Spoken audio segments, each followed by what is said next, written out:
15%, 15%, সোনা সোনা।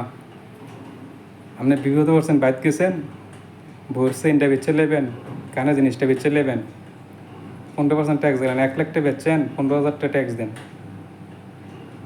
এই হইলো দেশের নিয়ম। আরে ভাই, আপনি বিপদে পড়ছেন, এই কারণে তো বেচবেন।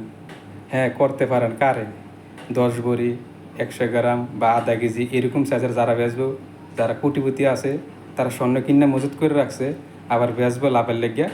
ওর কাছে তো আপনি 20%, 25% আপনার মর্জি মতো ধরেন।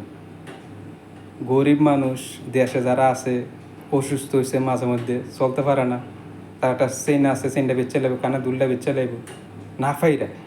এর মধ্যে আপনি সরকার মিসকিনে তো রেখে দেবেন 15,000 টাকা।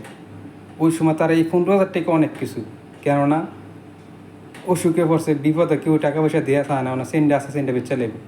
আপনি পারেন কীভাবে আধা কেজি, 100 গ্রাম বা 20 ভরি যারা এরকম উপর লেভেল কিনা মজুত করে রাখছে, তাদেরই ধরেন 20%, লাগলে 30% ট্যাক্স নেন।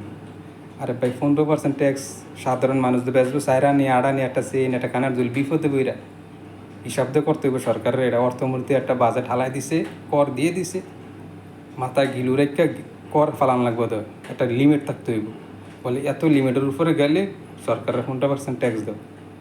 তো ওই বাম্বু সুট লইলে বড় লোকের, এখন তো মিসকিন গো বাম্বু সুট কি আর উলকুল না পাইলে গরিবরা কী করে, একটা সেন্ট থাকলে সেন্টটা বেচালা ও পরে কিনলাম আবার, তা আপনি আর মধ্যে 15,000 ট্যাক্স ঢুকাই দিবেন। এটা তো হইতো না। 1 লাখ টাকা বেচলে 15,000 ট্যাক্স ঢুকাই দিবেন, কেমনি হইব? হিসাব করেন, দেশ চালান, সমস্যা নেই, আলহামদুলিল্লাহ।